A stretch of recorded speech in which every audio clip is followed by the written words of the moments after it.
देखिए, पवन सिंह के पहले होली गाने का पोस्टर 3 तारीख को ही आया, लेकिन अभी तक उस गाने को रिलीज़ नहीं किया गया। तो फाइनली पवन सिंह का दूसरा होली गाने का बहुत ही बवाल पोस्टर आप सबके बीच लॉन्च कर दिया गया रिलीजिंग टाइम के साथ में। जी हाँ, इसमें ये भी बताया गया है कि इस गाने को कब रिलीज़ किया जा रहा है। आप सबको बता दूं कि इस गाने का टाइटल है रंग ठोपे ठोप। इस पोस्टर को वेव म्यूजिक के माध्यम से लॉन्च कर दिया गया है। इस गाने को गाया गया है भोजपुरी के सुर सम्राट रिकॉर्ड मशीन आप सबके चहेते पावर स्टार पवन सिंह और साथ में शिवानी सिंह जी के द्वारा। और इस गाने को लिखा गया है आप सबके चहेते राइटर आशुतोष तिवारी जी के द्वारा।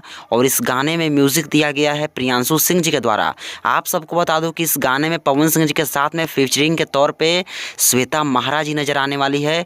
और इस गाने को आप सबके बीच 14 फरवरी यानी कि वैलेंटाइन डे के शुभ अवसर पे सुबह सुबह 7 बजे वेव म्यूजिक यूट्यूब चैनल के माध्यम से रिलीज़ कर दिया जाएगा। रंग ठोपे ठोप गाना जो पवन सिंह का दूसरा होली गाने का पोस्टर है। इस गाने को आप सबके बीच 14 फरवरी को सुबह में 7 बजे वेव म्यूजिक के माध्यम से रिलीज़ कर दिया जाएगा। आप सब तैयार रहिए, बहुत ही बवाल गाना होने वाला है। वीडियो को शेयर करके सभी जगह फैलाइए।